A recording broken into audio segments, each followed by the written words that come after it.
700 shlok. Every shlok is 2 lines.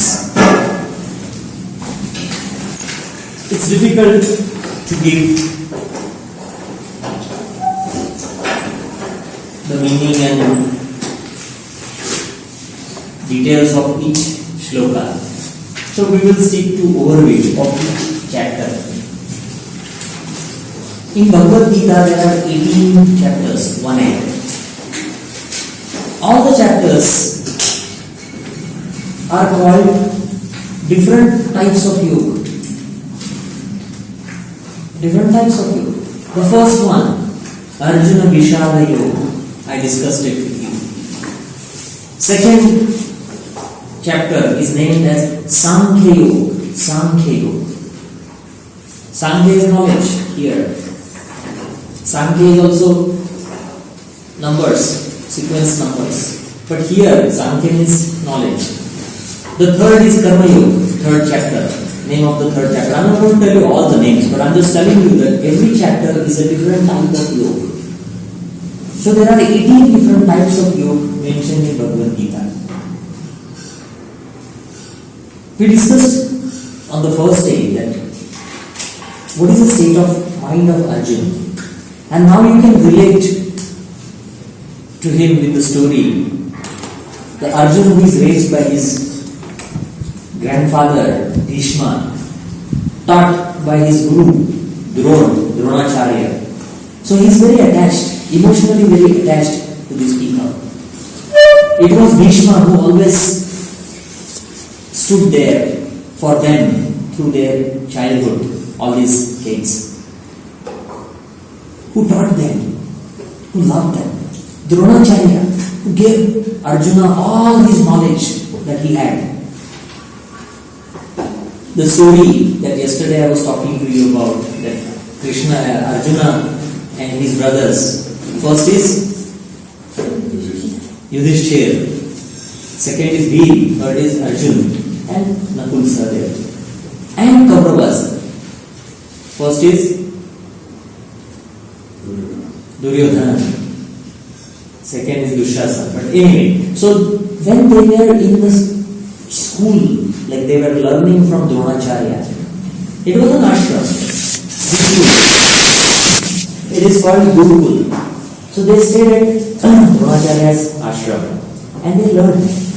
Dronacharya's favorite student was Arjuna. Dronacharya gave him so much of knowledge that he did not even give that to his son. Dronacharya was more kind to Arjuna than his own son. Now imagine that same guru who gave him everything is fighting against him. What would be the state of mind for Arjuna? Now you can relate why he went into depression. If tomorrow the beloved person that you have loved all your life suddenly starts talking really against you and wants to kill you, what would be your state of mind? Kill you, just not fight, just not criticize, kill you. Ready to. Very extreme situation, distress. And that is the first chapter, is the description of what is the dilemma that Arjuna is facing. Another point I raised that day is again very important. In the first chapter, Arjuna clarifies to Krishna that don't think that I am fighting this war because I want the kingdom. I am not bothered about the kingdom. I have no attachment with the kingdom. So he tells Arjuna, I have no desires. He's telling he's telling Krishna. Arjuna is telling Krishna that I have no desires. I am not fighting for the kingdom. Nor I am fighting because I want to prove I am superior. So there is no ego aspect also. He doesn't say I don't want to become an emperor. It's not about my achievement. It's not for me. It's not by me. I'm not attached to that. And the third thing he tells Krishna is also I'm not scared of them. Just because my Guru is fighting against me. He is my Guru. That doesn't make me feel scared. I am not scared of him. It's that love that I have, the respect that I have for these. And after all this, Kauravas, whatever bad they have done to us, whatever insults, aggressive acts, whatever bad things they have done to us, ultimately they are our cousins. And I have been taught as a brave man to forgive people. I have been taught compassion and positivity. So this is really a bad situation that I can ever imagine myself in my life. And that is why he goes into extreme depression. This is the first yoga.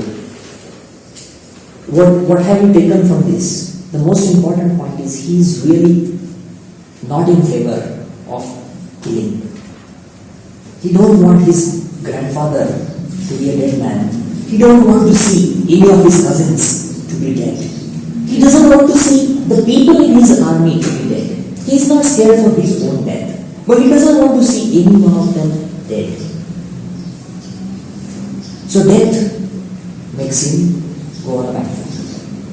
That loss, that fear of loss, that they will be not there, some of them will not be there. So in the second chapter, the end of the first chapter is Arjuna puts the bow down. He says, "Oh my dear friend," Krishna is his friend. He says, "Oh my dear friend, tell me what is good for me." So he asks a question. When he is describing all that, Krishna is quiet. He is listening. Krishna is a very, very patient listener. He doesn't say until Arjuna asks him. He is quiet. Okay, go on. Go on. Arjuna is looking at him to interfere. He is quiet. Till you ask me, till you have a question, what can I answer? I'm not going to say, "Oh, you're crying. Well, very nice. Serves you good. Here's my sympathies with you." That's not the way Krishna deals with it. He's quiet, looking at him. Okay. Say. When he asks, "Now tell me, what is good for me?" Because this suffering, that pain, is biting all my internal organs. That is the line Arjuna says, that the shoka is extreme suffering, pain. He says it's killing me from inside. I can't deal with it. And that's when Krishna starts in second chapter. In second chapter, there are two very important concepts that Krishna has introduced. And he started with third. The first important dimension that Krishna has presented is the concept of Atman.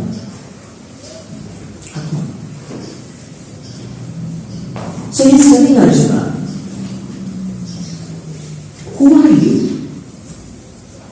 Are you this warrior? Are you this body? Are you what? What are you? And he tells Arjuna that you are not your body. Are you your body? You say, "This is my body." I am not body. This body is mine. This body belongs to me. But body is not me. Is mind you? I say my mind. My mind is feeling like this. My mind is depressed. My mind is anxious. Mind is also my mind. Mind is not me. Then who is it? Krishna says, you are not your body, you are not your mind, you are the Atman. And who is Atman? He says it's the divine being, the divine soul in you, which is none other than the divine supreme consciousness. The soul that you have is nothing but a cosmic reality. Naturally, Krishna goes on further to explain the nature of Atma. He says Atma cannot be killed. Nainam chindanti shastrani nainam dharati pavaka chainam predayanti apo na shoshayati maruta. There is no weapon that can kill Atma. There is nothing that can blow Atma away. There is nothing, no water can drown it. No fire can burn it. Atma is beyond all this concept of death and birth. Ajanma. Atma is the word that Krishna has used, is Ajanma. There is no birth and there is no death to the Atma. And he says to Arjuna, there was no time when this Atma that is in you was not there and the Atma that is in me was not there. There is no time. There will be no time when you will not be there, I will not be there. Why are you talking about death? The death is just like when your clothes are torn. Navani brannati naroparani tatha sharrani vihaya jirna nanyani sanyati navani. He says, like when the cloth gets old, you replace the clothes and bring new clothes on. Atma changes the body. It gives up the old body and takes up new birth. So he is saying that this is a cycle. There is no end to it. It's continuous journey. So there is no question of you talking about death. There is no death. That was the first root cause of Arjuna's misery. So he is clarifying that. Yes, Siti? No, you answered my question. This is a very important concept of Atma. Now if you look at Atma from a different perspective, not just looking at it from rebirth and reincarnation, what is Atma? The concept of Atma is, Krishna is telling Arjuna that your life is a very important part of the cosmic consciousness. This is where he is introducing the concept of equanimity. The soul in everyone is a divine soul. And this soul is immortal. This soul is pure. This soul is full of knowledge. His consciousness, soul is of consciousness, awareness. So he is bringing that you cannot identify your life in isolation. You have to understand your life in relation to everything around. Because everything has that Atma. That's what he is saying. Atma Darshan. This is Atma Darshan that Krishna is giving Arjuna. There is Atma in Bhishma. There is Atma in that soldier who is fighting with you. There is an Atma in the soldier in the horse that is driving the chariot. The Atma is everywhere. So he is telling Arjuna to open up. Why he is telling Arjuna to open up? Now I want you to take to the basic things. What is Arjuna talking about? His pain and suffering because of his relations, his relatives, his cousins, his grandfathers, his attachments. And what attachments are these? These are attachments related to that life that Arjuna is living, and that life is contained in that body. So it's more of a physical identification. So Arjuna is identifying himself with this body. And then he says, yes, for me, this person has done this, for me, this person has done this, oh, that person has loved me, this person has taught me. Who is being taught? It's that life of Arjuna. So Arjuna's identification is limited. And Krishna wants to expand that. He says, you are identifying wrongly. You are not your body. You are not your mind.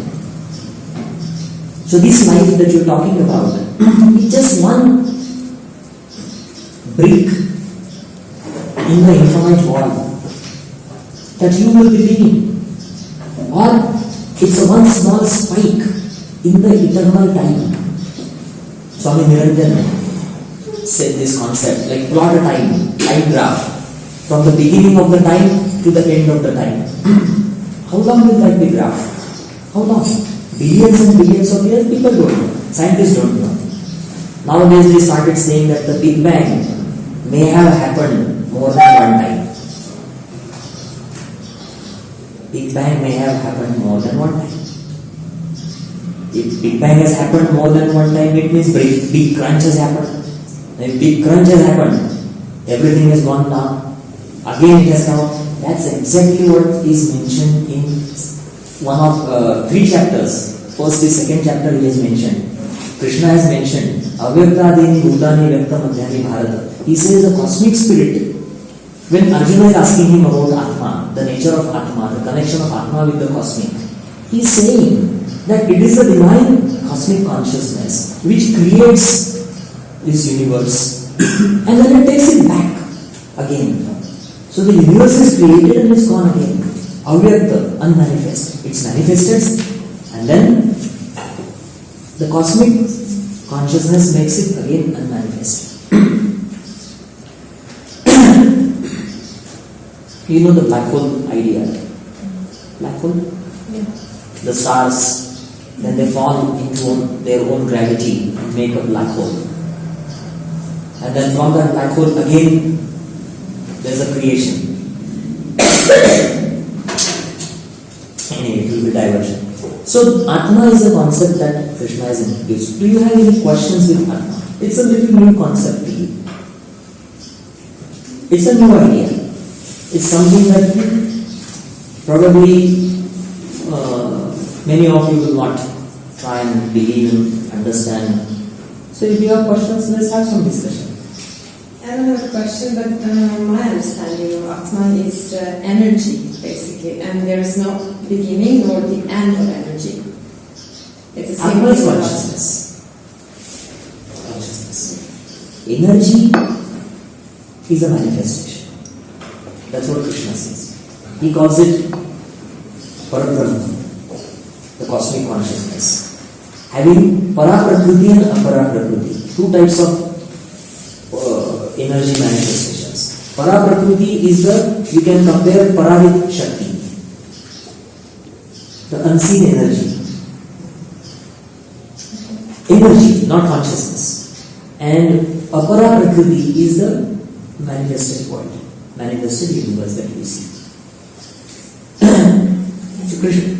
Atma and soul the same thing? Yes, Atma, soul, I don't know. I am telling you Atma, this is how Atma is. Now you can compare, I don't know the meaning of soul. What is soul? Soul is Atma. It's difficult to say that. The way Krishna describes it, I can't really say. Because he is connecting you to the universe. And there he is also telling Arjuna that every life is important. Every life has a purpose. Every life is divine. These are the takeaways from the chapter 2, the Atma concept. I mean, this is a fantastic understanding that you and me, we both are divine. You and me have the same divinity in you, in me, in everything. Essentially, I have to change the outlook. If there is the one very great sage, Sant Jnaneshwar, is saying that what I am looking the lamp inside and I am looking outside and I see billions of lamps sparkling. He doesn't see a person. He doesn't see Carlos. I can see Carlos. I can see Natalie. He doesn't say it. He says, I am seeing the beautiful divine light.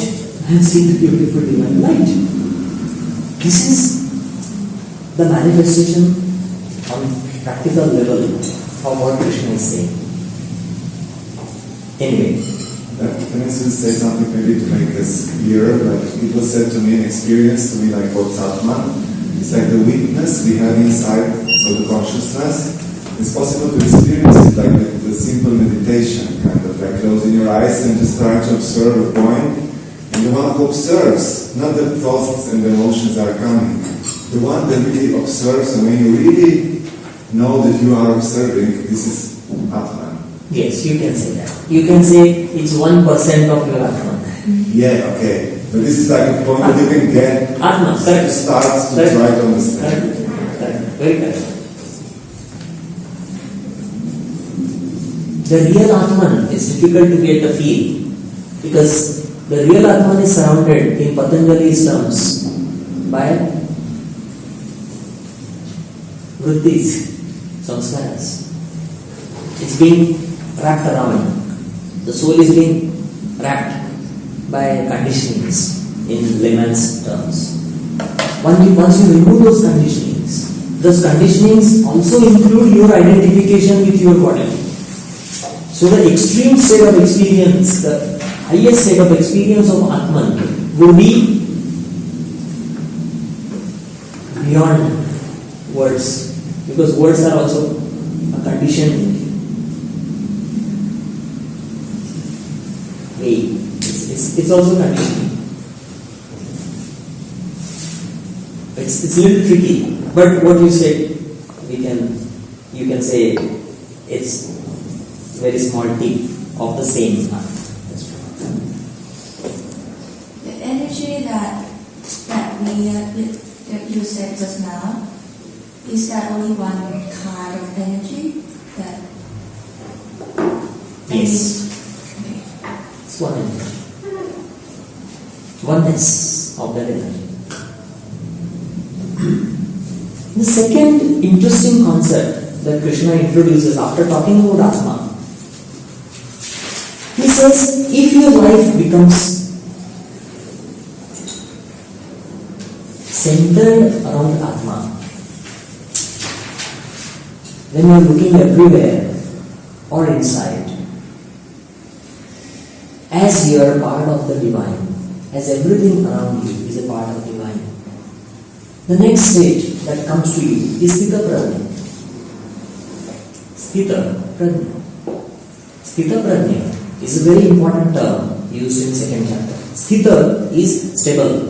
It comes from sthira. Sthi. Stability. Prajna. What is prajna? You know prajna. Prajna?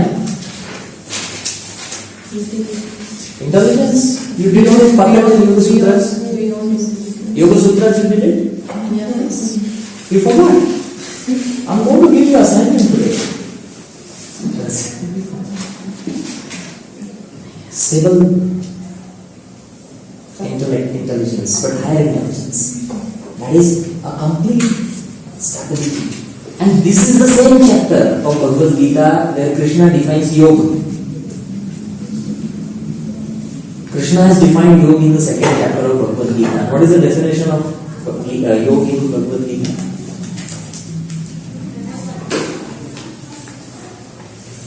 We had discussion so many times. What's the definition? What is the definition of yoga in Yoga Sutras?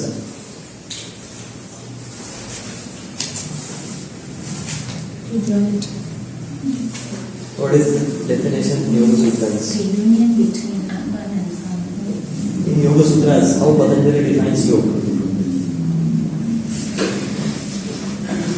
We haven't got certificates yet.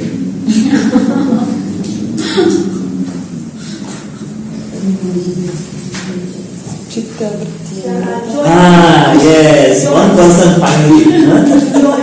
No. Joining process? No. No. Centralization? No. She said it. Zoki said it. Yoga chitta vritti nirodha. Yoga chitta vritti nirodha is in Patanjali Yoga Sutra. In Bhagavad Gita,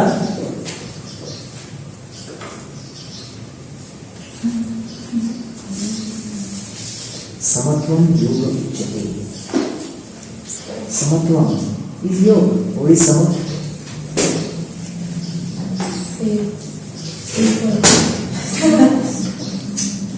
If they don't answer, it's okay, it's not their language. If you don't answer, and you answer wrongly, Sama is balance, equilibrium, equanimity. Balance. Samatva yoga uchyate. Yoga is balance. This is the definition, and this definition comes after Sthita Prajna. Now, what is this Sthita Prajna state? Krishna elaborates it very nicely. He says when you are centric, when you are centered around Atma, and when you are not attached to the physical forms, when you identify yourself not with the body but with the higher reality, that is Atma, which is a cosmic reality. It connects you to the cosmos, it connects you to the universe, it makes you a very important part of the universe. Equally important to everything and everyone around you. Then, how is your intellect? How is your behavior? How do you talk? And Krishna describes, Prajahati yada kaman sarvan partha manogatan atmanne vatmana tushta sita prajna tadujjate. Prajahati yada kaman. Then the person, how is his behavior? He has burned all his desires into the fire of intellect. And the one who is always contained within. Always contained within himself. For contentment and peace, he doesn't depend on anything outside. He is not moved by sukha or dukkha, pleasure or pain. He is not moved, he is unfazed. Labha hani. If he gains something, if he loses something, he is same. He is balanced. He is contained and peaceful within. If he loses or if he wins, he is peaceful, blissful. The second verse again I have mixed two more verses in. Another verse says, Dukkeshu anudvignamanaha sukheshu vidata spruha vitaraga bhayakrodha stitadhirmudirujjate. Dukkeshu anudvignamanaha. When extreme situations of pain and suffering, his mind is unfazed. Sukheshu vidata spruha doesn't have cravings for pleasures. Vita raga bhayakrodha, the one who have no likes and dislikes. Bhaya, no fear. Krodha, no anger. He is the Sthita Prajna. See, very important concept. This is where he has given the goal. When you practice yoga, where you need to reach, this is a goal. Patanjali, in second verse of Yoga Sutras, have given you the goal. Second and third. Yoga Chitta Vrutti Nirlahe defines yoga and then Tada Swarupe, Tada Jatu Swarupe Avasthana.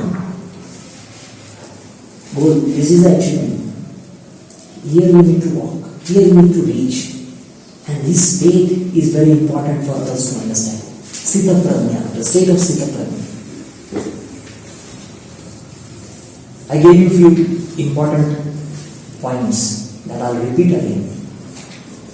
The one who has burned all his desires into the fire of intellect means intellectually he can manage the distractions of the mind. Understand this. This is closely with the cognitive aspect of psychology, where you manage everything with your intellect. How do you manage things with intellect? You are fond of eating sugar. What do? You see the effects of sugar. You read the effects of sugar. You study the effects of sugar. You know too much sugar is not good for me.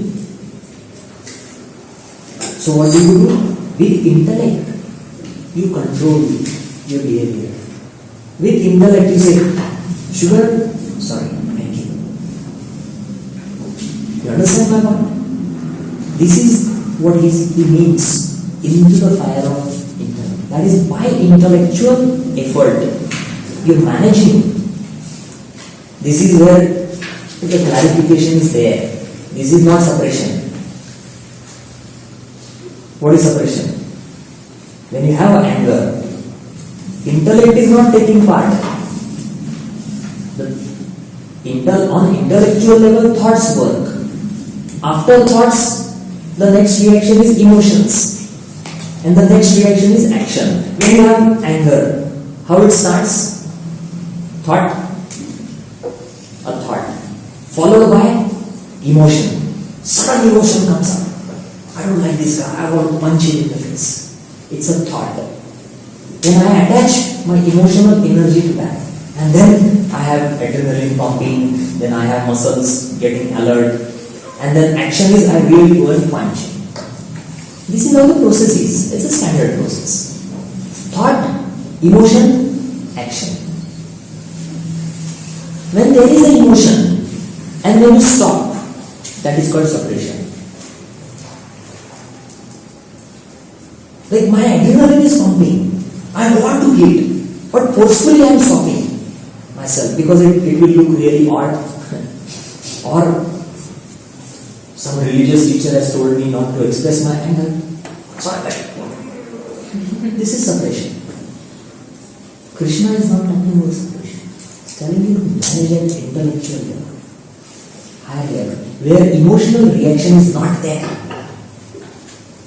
Can you have that emotional reaction not there even despite you have a thought? I tell you, if you see a little baby, like my baby, suppose tomorrow she does something really like making you angry. She yesterday threw my mobile, picked up and dropped it really hard. The thought came to me, my mobile, but there was no emotion. Because when she threw it down, she looked at me and she was smiling at me. She thought she did something really nice. So I had to smile back. And I said, yeah, she doesn't know, forget it. There was no anger pumping. It was not like my hand wanting to really slap her or punch her. How can you punch? So the separation and control over at intellectual level is different. Krishna is advocating that. In modern psychology, counseling works on intellectual level. When I try to convince you that you have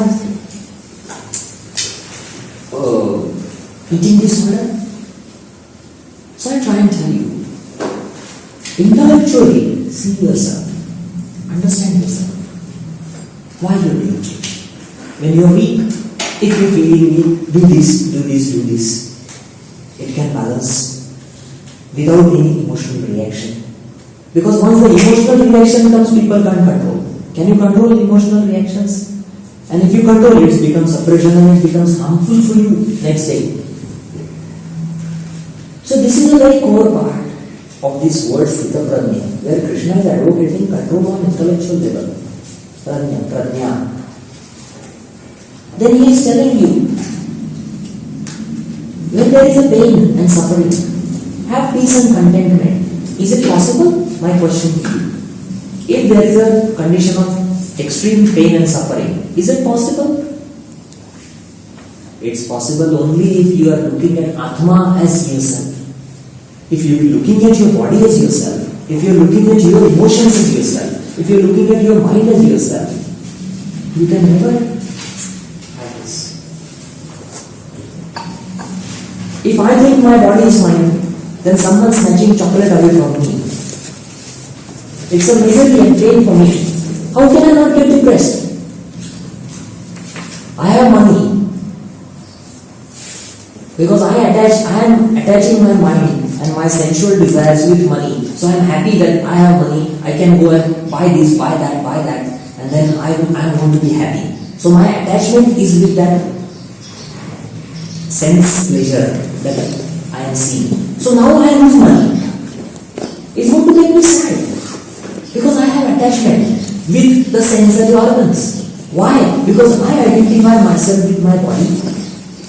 But if I identify myself with my Atman, which is a cosmic representative in me, I'm not going to attach myself to the sensual organs. I'm not going to attach myself to the eating of chocolate.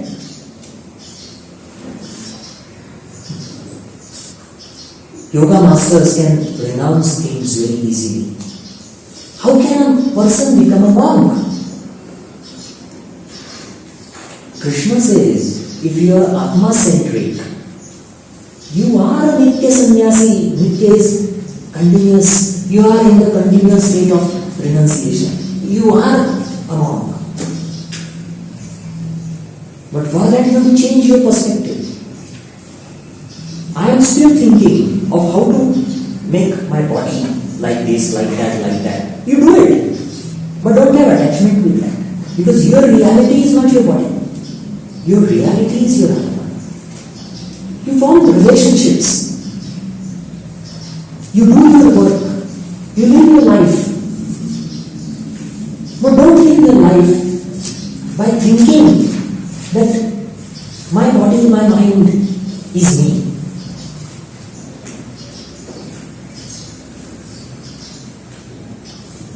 You have to center in opposite direction. I'll tell you a link, a chain, which is very interesting and important. Write it down for your health. It will help you. How is our life? My life is sensual, sensory pleasures is my objective. I want good food to eat. I want good things to see. I want good luxurious things.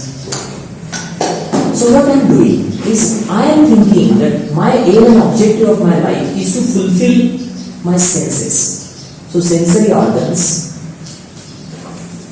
drive the mind. The mind drives the intellect. Correct? You getting the meaning? Sorry. Yes.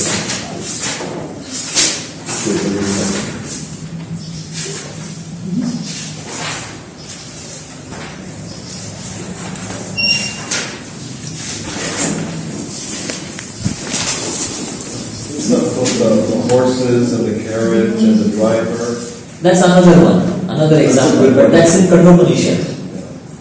Correct. Similar, very similar. Correct. Very good. Same.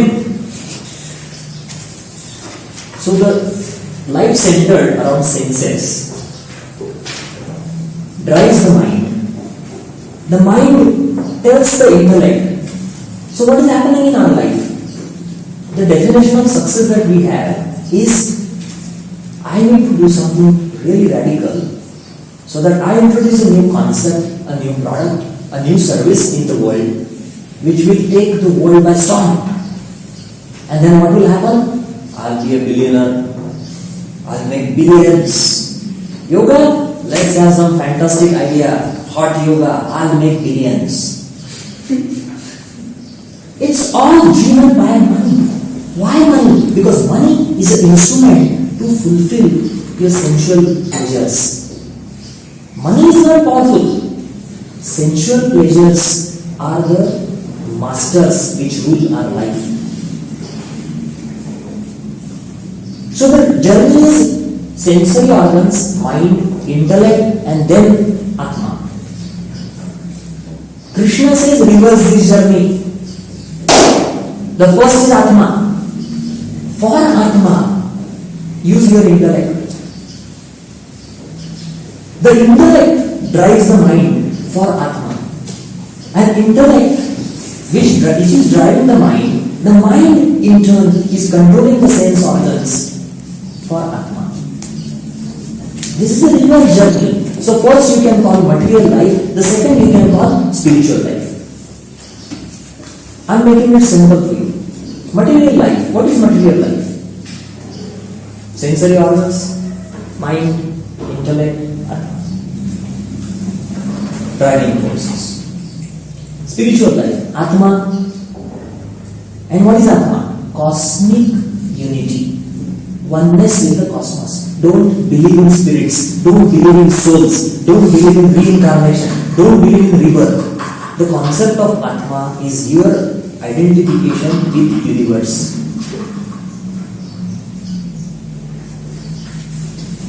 As simple as that. My oneness with the cosmos. my oneness with the universe, my oneness with the nature, my oneness with everything around, everyone around me is Atma. Concept of Atma should not be made difficult to understand. This is the easier way. If someone doesn't believe in rebirth, reincarnation, kind of unseen spirits, forget about it. Krishna is telling you and me are one. You clear the Atma-centered approach? Because if you understand the second chapter approach, there will be no problem for you in understanding everything in Bhagavad Gita. People don't realize the importance of this idea. And that's when they don't understand Bhagavad Gita. They think it's a text where you just chant and sing and dance. Is what I am telling you has anything to do with singing and dancing?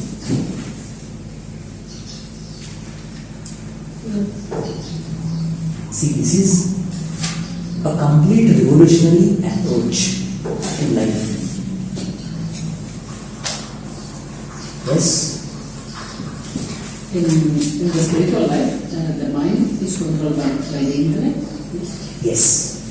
And then mind controls sensory organs. Let me tell you a simple example of this spiritual approach.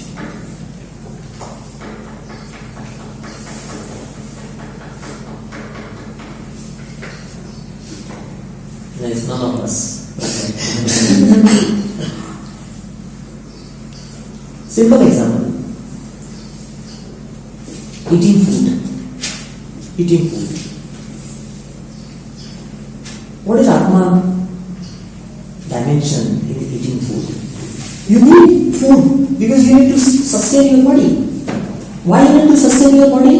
Because that's what life means. You have to live your life. Atma, the cosmic forces, they want you to live your life. They don't want you to be killed. They don't want you to be dead. They want you to live your life. So for the life, you need to eat. So Atma dimension is for bettering, better quality of your life, you need to eat. So that's sent to the intellect. So intellect decides what is good for the body, what is healthy for the body, what will consume less resources and give more energy, what is deficiency in the body that you need to eat. This is intellectual decision. Intellectual decision is passed on to the mind. My dear mind, now these are your contents. See how you control the tongue. And then the mind guides the tongue. Okay, eat this much.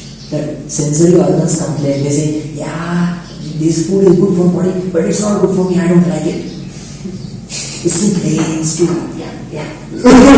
So the mind makes a compromise. Okay, add a little bit this, a little bit that, a little bit taste, a little bit salt, a little bit sugar, a little bit lemon. When the tongue is happy. Now the problem is, when the tongue is happy, the tongue tells the mind, I want to eat more. I want it more, it's tasty, it's delicious. The mind says, let me check with intellect. The intellect says that you eat only this much. So the message comes to the mind that the sensory organ, the tongue, should not eat more. The tongue starts crying. No, that's not nice. No, I'm not happy. The mind has to take a decision. If the mind takes a decision, enough, tomorrow I'll give you. The tongue says, oh please, make sure you give me something tomorrow. And the tongue gives up. That's acceptable as a spiritual control. Then the tongue says, you nonsense, I'll eat what I want. The mind says to intellect, what can I do? It doesn't listen to me. So I end up eating.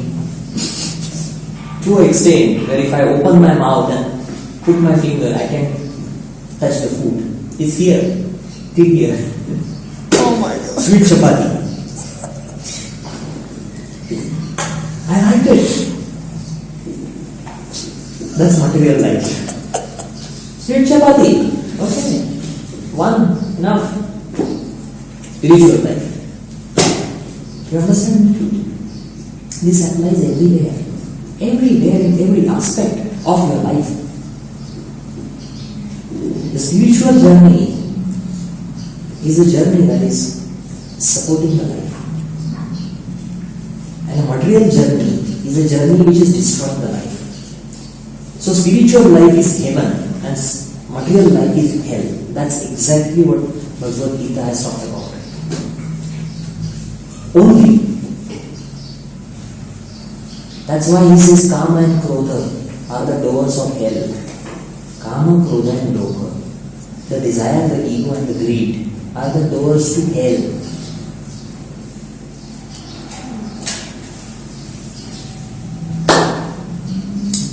You understood? You move on to the next concept in the chapter 2nd and 3rd.